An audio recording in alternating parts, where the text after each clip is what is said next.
Have you ever heard someone tell you, just be excellent? Or excellence is the only thing we need to focus on? Have you heard that in Christian circles, filmmakers, writers, this kind of stuff? See, there are plenty of times where people complain the art just isn't good enough. And that's been a case in particular parts of the Christian community over the years, whether it's Christian music years ago, Christian film, video games. We're not up to the caliber of quality we need to be.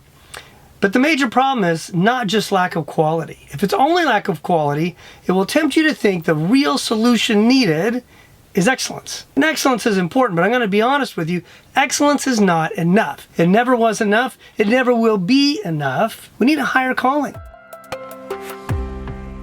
Welcome, I'm Joel Pelsu, President of Arts and Entertainment Ministries. Our passion is helping you as a creative professional to succeed creatively and grow deeper spiritually at the same time so you can truly be salt and light wherever God calls you. In all situations, we should recognize good art and we should not celebrate bad art or even tolerate subpar art from ourselves or our colleagues. That's laziness. It doesn't honor anybody, especially not God. As Quincy Jones says in his autobiography I was listening to, he tried to create art that gives him goosebumps. It like hits that certain note, that certain rhythm that just blows you away. Because if you do that, you'll probably do that for someone in your audience. So push that creative process until it hits you in the gut or moves you in a powerful way or gives you goosebumps. If you're like Quincy Jones, he's done it all. Now, none of us want art that is low quality, but the standard, just be excellent, is a cheap substitute for a deeper, more thoughtful response. What we need is a robust answer that connects the nature of creativity and art to the fabric of our faith.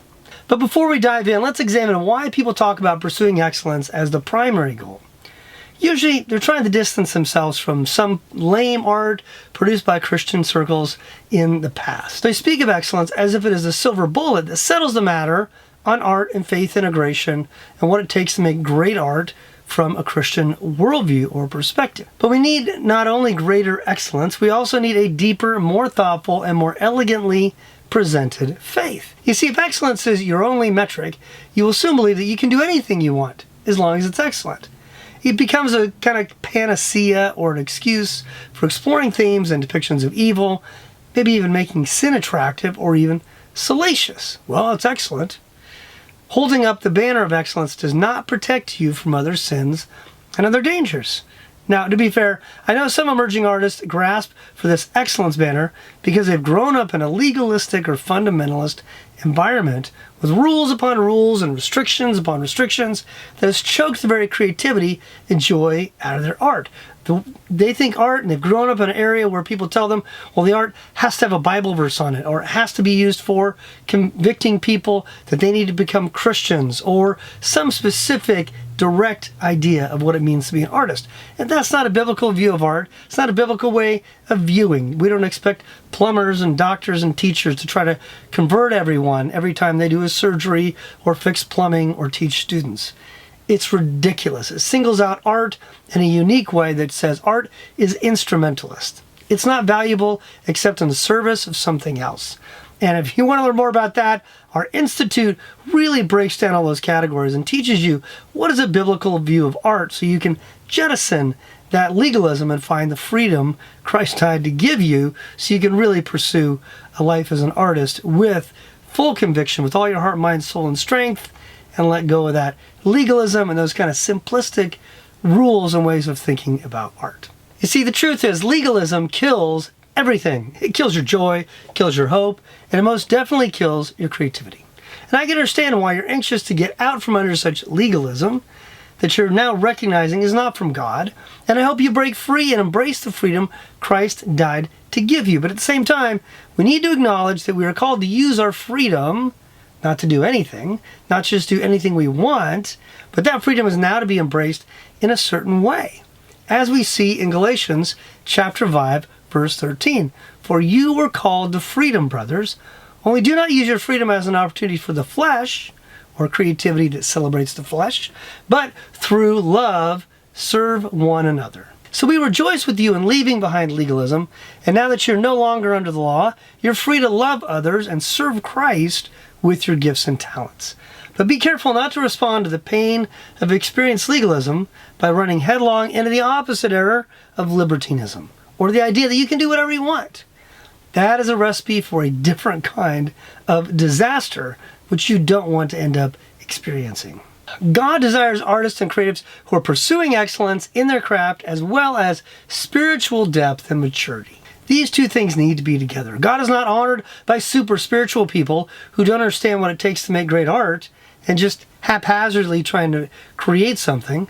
And God is also not honored by artists who create with excellence, but who are spiritually immature and lack wisdom about how their faith and their craft can work together.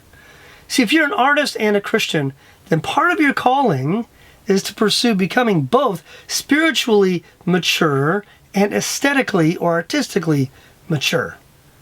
You can't do one or the other because God didn't make you only spiritual or only artistic. You are one being, wholly integrated. You're not supposed to compartmentalize parts of your life, and I'm creative over here, and I'm religious here, and I'm spiritual here, and I'm a married person here, and I'm a child here, and I'm a parent here. This is ridiculous, and it's not how you're supposed to live. In fact, that creates anxiety. God wants you to resolve that anxiety by living as one complete person, where your faith makes sense and connects with your creativity. And the way you get inspired and the content you create fit with the life and joy you are experiencing through your relationship with Christ. They need to be one integrated whole. And we see this in Jesus' parable of the talents, right? He gives the men the talents and they go out, and God is seeing, what are you going to do with these talents? How are you going to develop them and multiply them? He didn't reward the man who sat around worried about things, maybe just praying, hoping God would be happy with him, but he didn't go out and develop his skills. That's the one God's angry with. Philosopher Etienne Gilson stated, piety is no substitute for technique. What he's trying to say is, sitting at home, trying to have a deep spiritual relationship with God, is not a substitute for getting out there and developing your craft and becoming excellent at what you do. One does not become a substitute for the other. We need both to be great at technique and craft and excellent craftsmanship in the way we make our film and video games and fine art and sculptures, all these things. It's a both and. We can't pretend that being spiritual can make up for a lack of skill or talent or training. It just doesn't work that way. God is honored by craftsmanship and hard work, as well as by our prayer life and our serious devotion to Him and the condition of our hearts. This is why excellence in our work is also a part of our witness. You see, excellence is essential to you having a good witness. Think about it this way. Art which is created for the mainstream culture needs to be excellent because it reflects who our God is. As Marshall McLuhan wrote, the medium is the message. People are looking at you, and they're looking at the quality of your art.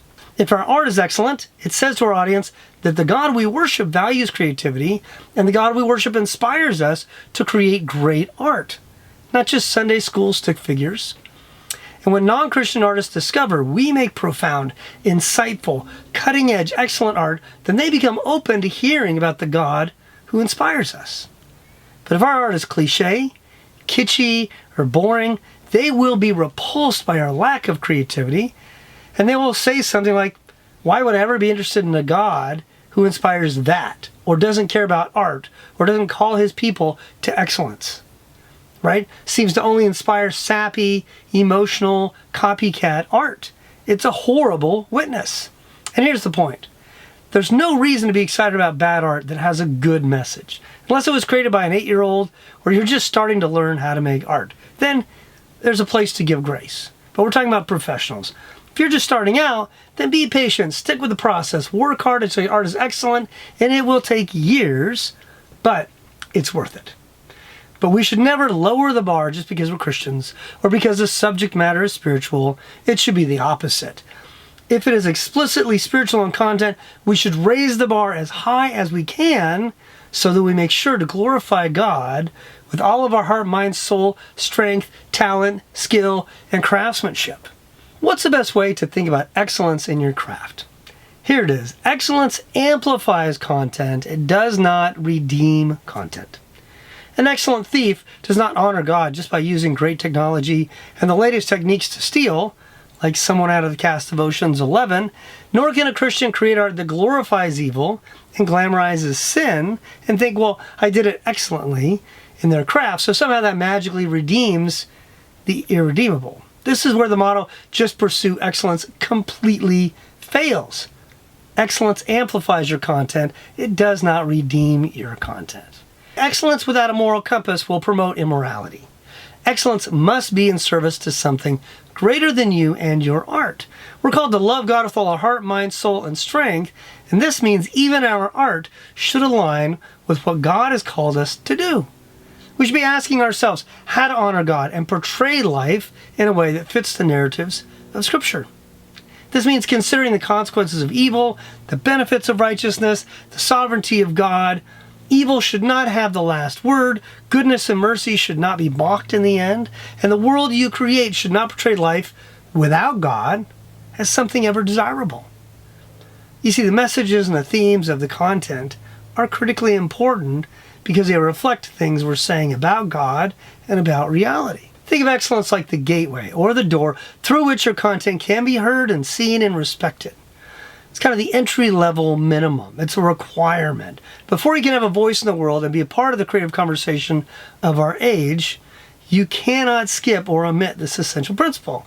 Once you've committed to excellence, then the real challenge begins. Now, you must get serious about the content of your audience, what they're hearing and what they're experiencing. See, excellence is not the point to aim at. Excellence is the commitment you make for two reasons. First, to honor God with that talent He gave you and then never take it for granted. And second, to give you a place at the table. As we read in Proverbs 22, verse 29, do you see a man skillful in his work? He will stand before kings. He will not stand before obscure men. Notice the qualification, skillfulness, a kind of excellence in your craft. That is what opens the door to perform before kings, or today to be picked up by a label or funded by a big studio, whatever it is. If you're not excellent in your craft, get working. If you don't know where to start, find a mentor, take lessons, read books, do anything you can to be the best at your trade. And don't do this to get famous or to be rich. If that's why you're doing this, you're not really an artist. Artists love the process. We like creating. So you need to do this because this is your gifting, your passion, and something you are willing to work hard at in order to be excellent in and glorify God. That's the mindset we need. So with that mindset and a commitment, excellence would become the doorway for others to see you, recognize you, and offer you opportunities. Now, within your pursuit of excellence, we need to remember to embody the love of God. You see, it's like C.S. Lewis and other deep thinkers remind us. We need to come back to the simple truths. It's always about how we love God through our life and work and how we love our neighbor. It doesn't matter if our neighbor is a Samaritan or any race or some beautiful combination of races. It doesn't matter if you're talking about your patron, your audience, your producers, your employees, actors, coffee delivery person, or staff. We're to love all of them. And excellence cannot satisfy your soul because the engine of your soul requires love in order to run properly. So your art will never create in others what it was meant to create unless it comes from a heart of love. Love of God and love for others. Think about the two greatest commandments Christ gave us, to love the Lord your God and to love your neighbor. It all comes back to those simple points. You see, excellence simply allows that love to be expressed more poetically, more persuasively, more elegantly. And what comes through is our love for God and others. And that's why we need to stop saying excellence is enough. The focal point is love. Excellence was what makes that love more dazzling, more attractive, and, well, more lovely. So, thank you so much for watching these videos. I hope you're already pursuing excellence, but it's essential. And I hope you realize there's so much more to becoming a great artist than just being excellent. God's called you to sing a new song, to create a new work of art, but the core of that passion needs to be driven by a love for others. This is the high calling of any Christian who wants to honor God with their craft. Whether you make worship music, perform hip-hop, direct film, or develop video games, never stop growing spiritually and artistically. Now, if you want to think more about this topic, I'm going to put some links down below to our websites and online courses. And if you want to boost your creative career, check out Catalyst. That's for the entrepreneurial side of the business, really learning how to boost your career. And if you want to focus on learning deeper theology to anchor your heart and soul and biblical principles for life as a creative, then check out our Arts and Entertainment Institute. And I will put a link down below for that as well. But before you go, I want to ask you 2 favors. Take a second, hit the like and subscribe button. But I want you to share down below, do you agree that excellence is not enough? What would you add to this conversation? As always, thank you for taking time to watch this video. Leave your comments down below. And I look forward to continuing the conversation. God bless.